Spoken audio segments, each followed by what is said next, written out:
I'm Rogers Anderson, Williamson County's mayor, and today we're having another wonderful visit with one of our individuals here in the county, Mr. H.Y. Beeler. Welcome. Appreciate Thank you you. being here with us today. Good to be here. I enjoyed talking to you just a little bit before we went on the show. I think people are going to be will enjoy the visit with you today. You retired as the University of Tennessee Agricultural Extension Agent. Dwayne Perry's got that job Right. now. Yes, sir. You were there how many years? 30? 37. Well, now you've got to share a little information, Mr. Beeler. Well, how in the world did you wind up? You don't live there anymore, but you live the vast majority of the time on Concord Road. How in the world did you wind up here on Concord Road in Williamson County? It's a long story, but I came out of service at the time I came here, and I was looking for a job. I had graduated from Knoxville with a BS, and this was the one county in Tennessee that they told me there was a job opportunity open, and I came and met the agricultural committee and had a job that afternoon, and went on from there. Now my wife's family was out in that area. That was she was a Little, J.W. Little's daughter, and that's the way we wound up on Concord Road. You told me you were originally raised in Obion County, had Yes, a little sir. stint in the service, and I thought it was interesting the way they enticed you to go to school.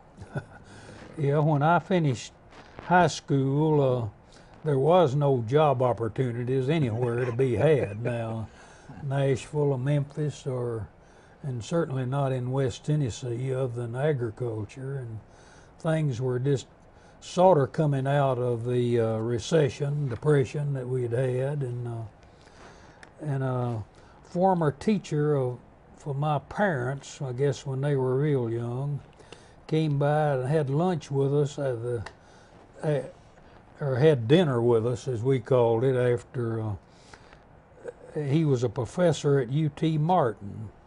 And when he finished, he asked me what I was going to do, and I said the opportunities didn't look too bright. Follow that mule, I guess. There's plenty of them around there. And he offered me, said, if you'll come to Martin and work, we'll see that you get through school. And I found out when I arrived, there was about 40 of us that came in at the same time, and we shared rooms in the dormitory. And come Monday morning, they put us to work with a lively lad cleaning out a fence row at 15 cents an hour. And over half of them went home pretty quick. And about half of us stayed and finished out, and things got better once school started. That was preschool, is the way that happened. And Well, I know that you've got a couple of children. One of them followed kind of in your footsteps in a different county. one of them worked in Hickman County a while, and then he worked maybe somewhere else, but he wound up in Trousdale County, and has done well there. You know, when I think of the ag side, and Williamson County has certainly changed a lot over the last 25, 30 years. At one time, Williamson County, in fact, we're still a heavy beef county. Right. Produce a lot of beef. A lot of people would not realize, they probably wouldn't realize just how much beef is produced. When we had the fair this year, the Saturday event, there were just a ton of four-legged creatures out there running around, and they were from Obion County, your home county, Right. all the way up. I know several in Middle Tennessee. But when you go back, the ag extension is what, in comparison to what Dwayne does today, I'm sure there are a lot of changes and a lot of differences. This was about as rural a county as you could go into at the time I came here, and things were just out of the horse and buggy days, so to speak, and there was a few tractors around, but not many, this county ranked about 10th, 8th to 10th to 12th annually in its agricultural production, and it didn't really reach its heyday till sometime later in agriculture, and then it soon became urbanized after that. But I was privileged to see all that transition take place, or a whole lot of it. Well, has Williamson County always been? Has it been corn and beans and the tobacco a few years ago, or has it been traditionally been beef and livestock generated? I came here as a dairy major. When I came, there was about 300 farms selling milk at that time, and most people either to make a family living, you had to either milk cows or raise tobacco or a combination of the two, and a few general livestock farmers and crop farmers were involved, but primarily it is dairying and tobacco as the cash crops. And a typical day in the life of a dairyman was a long, long day. Long day, and most of them were real satisfied for things to progress to the point they could find a job elsewhere and be part-time farmers. Well, it's interesting you said there was over 300, or approximately 300. To my knowledge, we've just got 2 or 3 left in the entire county. That's right. It's It's all moved out in more rural areas that are farther from the metropolitan center. Well, and part of that, I mean, not getting into the philosophical discussion, the land around here is so valuable. You'd have to milk a lot of cows to pay for what 1 acre would bring. Well, the urbanization has taken agriculture away from Williamson County, really. Most people here enjoy country living. There's a few can still farm on some rented acres, but you couldn't own it. You couldn't afford to own it to farm it anymore. When you go back and you look at your early days of here in Williamson County, and I know you could, I've heard you, I've seen you at the Rotary Club, I've listened to you, I've known of you, you're well respected in the community. Share some of the earlier days and some of the experiences and some of the hard times. I'm not trying to disclose your age, but you certainly had a life even before World War II. Yeah, but it was strictly a country boy in Obion County, and I was fortunate that I had an opportunity to go to school and eventually go on to UT at Knoxville and work for them and get some advanced education too beyond that. And I hope I became a successful extension agent, but got to see a lot of agriculture progress through its evolution, I guess is what you'd call it, because it certainly made a change here. And right after World War II, agriculture was about all there was here for the young people, but it didn't take long to change. Urbanization caught up with it pretty fast, and I was privileged to see it just sort of creep on across the county, rolled a few acres or miles every year, and the land prices went up as the urbanization came along. Back when you were the extension agent, probably young people being involved in FHA and 4-H and ag related was just a way of life. Most of us as young boys followed in our dad's footsteps. We learned the way of the farm from our daddy or from our granddaddy or from our aunt and uncle. And it was just the way you just kind of grew up in that environment. Today, it's entirely different. Yeah, and when I came along to Williamson County, there had not been there'd been 4-H offered for the girls, but 4-H had never been a countywide offer for the boys an opportunity to participate in it, and we began by enroll. We were privileged to use the school facilities as to help us in that recruitment, and we had about 1,000 kids enrolled in, and along with 4-H and what we were trying to teach, and FFA was teaching the young people about farming, we saw a lot of innovations take place from the horse and mule to machinery. The machinery evolution took place at that time, and a lot of new innovations using fertilizer and insecticides and improved varieties of seeds of all descriptions, and then livestock improvement came along about the same time with the artificial breeding program for dairy cattle, and improved sire selection for beef cattle, and it just all came about during my time. I didn't cause it, but it happened maybe in spite of me being here. Well, now, you had a pretty good sized farm.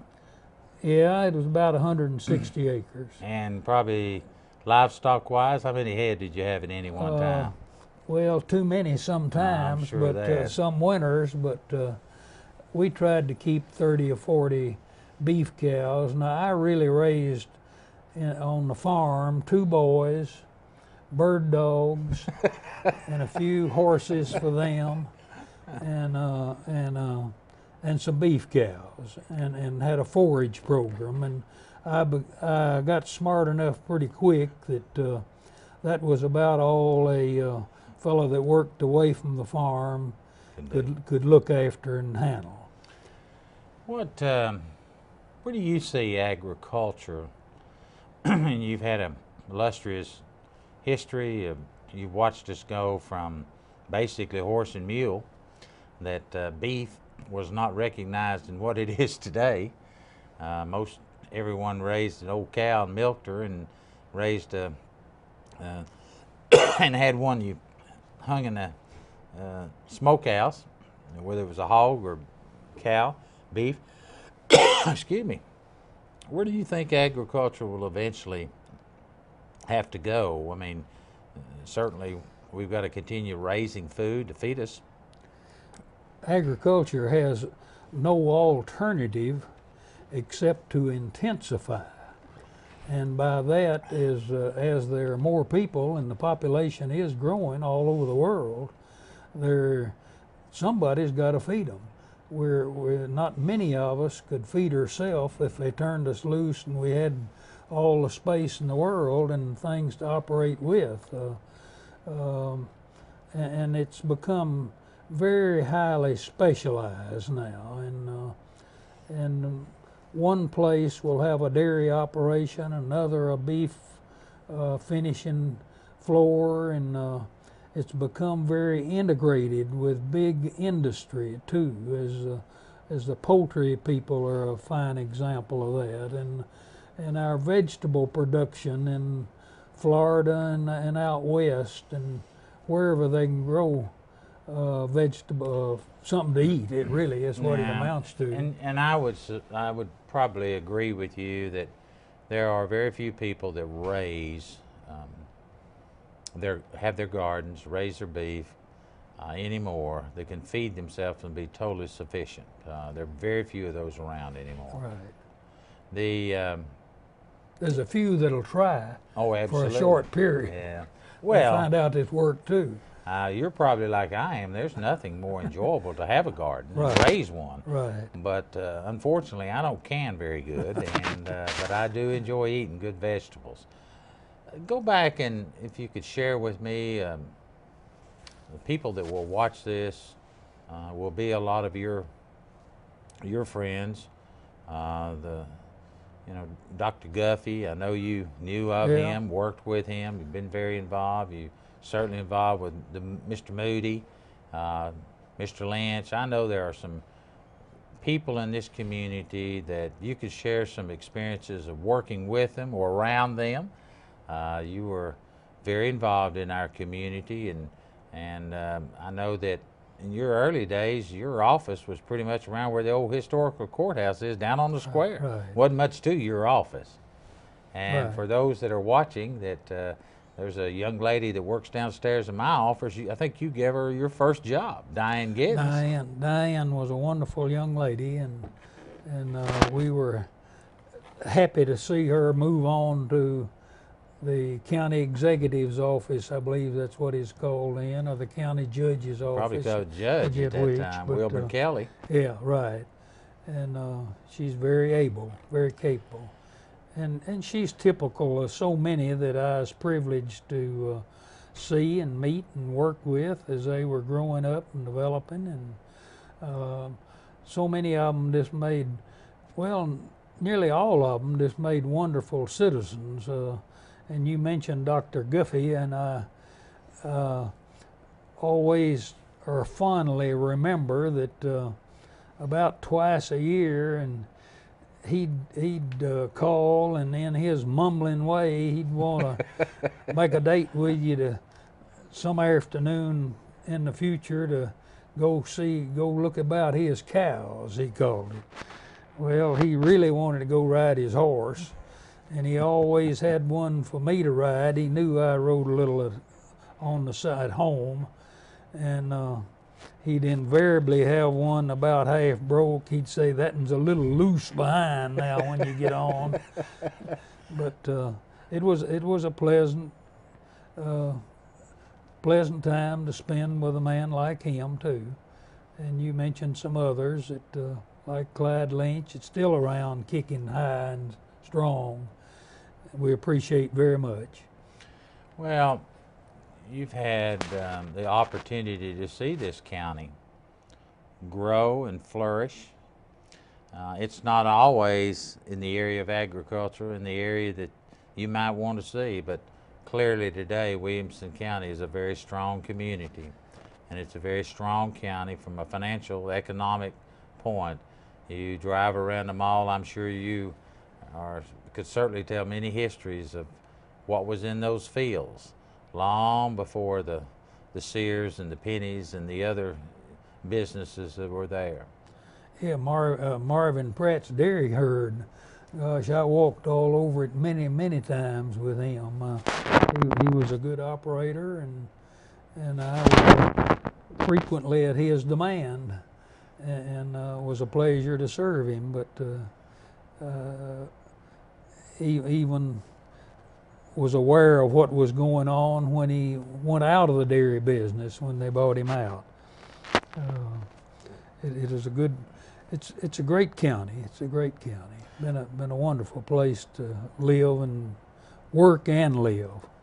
Well, and I still say that I know you have your trips out to the Ag Center. You've been out there. You're involved in some degree even today. I know you travel. I know you go back and see a few ball games. I'm not sure you or I want to go back and see any more games until they figure out a way to win.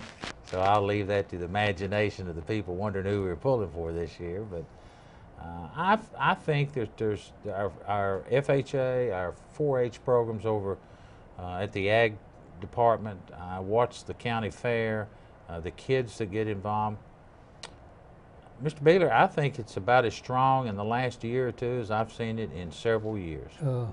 Well, you mentioned the Ag Center now. That's a wonderful facility out there, and the whole county ought to appreciate it and make extensive use of it. In my opinion, it accommodates most any activity that you want to promote there. And the fair is a wonderful show it off, wonderful way to show things off that are done in this county and surrounding counties. Well, Dwayne and his staff and he has several members out there. So a lot of them are the University of Tennessee employees. Some of them are county employees. But I have seen them step up to the plate countless times, from the master gardeners. Isn't it funny? We've gone almost 180-degree time that we now have full classes in master gardening and teaching people to have a flower garden, a vegetable garden, how to do landscaping. When you and I were raised, it was just a way of life. It's feeding yourself It back was then. feeding yourself. Now we depend on somebody else to provide our groceries, and we enjoy the finer things of life, if you can call it that. And we have several of our elementary schools. The Right. kids go out there, and I've watched Dwayne shear a sheep right there on the spot, how they lock him down Yeah. and teach the children without hurting him, and how the different products. I'm afraid that so many of our young people think that chocolate milk comes from a supermarket and not probably not understanding that it does come from a cow. And we have to continue to teach that skill. We have to educate our young people, but above all, we have to continue that interest at the educational level. Well, Dwayne Perry is a fine, strong young person, along with the rest of the staff there, and Joan Worley and the people that do the 4-H program are just outstanding, and they've promoted and have one of the strongest educational programs in the respects that you were talking about, teaching them about agriculture and giving them an understanding of where things come from.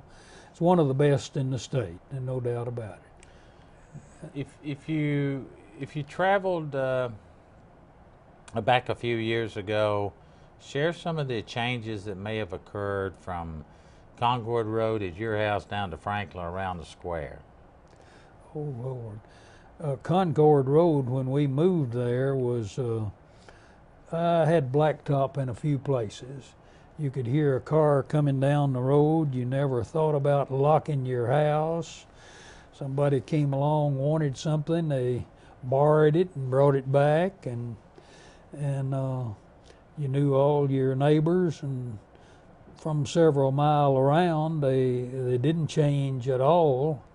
And then we suddenly got thrust into the city, and things began to happen, and land prices shot up, and wasn't long till we had no neighbors that we recognized or knew, and the old timers were about all gone.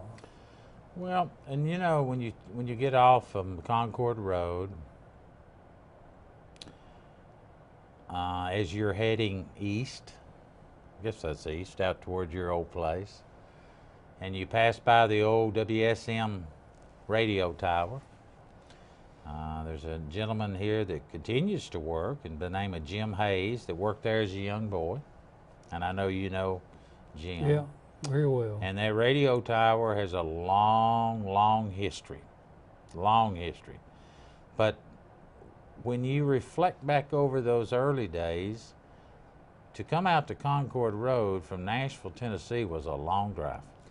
Well, the town ended at, well, might say at Melrose there for a long time on Franklin Road. There was no interstate, and Concord Road was definitely in the country. And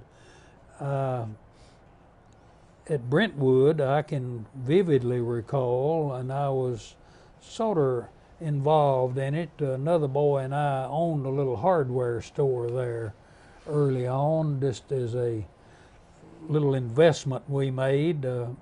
Fred Cowart that managed the bull barn, and there was about 6 or 7 families that owned estates around at that time, and the rest of it was just rural and country. And that was about the time that Crondelay developed, and the Dyer farm developed the first houses, and it just moved on from that? Well, when the interstate came through, and I guess that was in the late 50s or early 60s, mid 60s, I'm not sure exactly what period of time, it really changed the course of all of Williamson County. Right. And I have heard stories. I certainly was not born and raised here, and nor were you, but I've heard the stories that when the interstate came, it forever changed how things would be handled in Williamson County. It definitely has left its mark, and no doubt about it. And nobody could even dream of what had happened. And I used to run into the surveying crew that was laying out the interstate from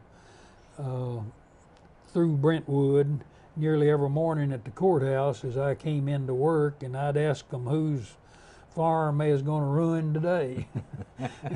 And then they said that they'd laugh and say, oh, it'll be better eventually down the road, but it was sort of hard to see it that day and time, but they proved me very, very wrong as the property values have changed in relation to the interstate. Well, and of course those early days, Mr. Beeler, the reason the interstate was put in was for the military, Right. not for conveniences of you and Had I. nothing to do with this. If I'm not mistaken, I'm calling on my history real quick, but I think it may have been under the Eisenhower administration, Right. and he wanted to be able to get troops from one point of this Right. continental United States to the other. And it was, I heard it said that he had seen the Autobahn in Germany during the war, and that gave him the idea that we needed interstates to move things in our country if we had to. Well, and I remember as a young boy. Thank goodness we never had to. That's exactly right. But in those early days, because so much of our economy there was a lot of jobs created because of that interstate. Right. Mr. Beeler, we've got about less than a minute left. I probably have overlooked something that you would like to say, but if there's something you'd like to say, we would appreciate that very much. Well, I'd just like to thank you for the opportunity to express myself again, and it has been a privilege to serve in Williamson County as I look back on it now. We had so many of the good things here that some days you thought it was hard when you stayed out somebody's tobacco field and cornfield over your head and it was hot and you'd struggle, but those were good days too, as it turned out, and it's been a privilege to be in Williamson County and still be here. I enjoy it. Well, and thank you for taking time out today. I'm Rogers Anderson. We've got to go, but we'll see you the next time. All right. Thank you very much. Thank you.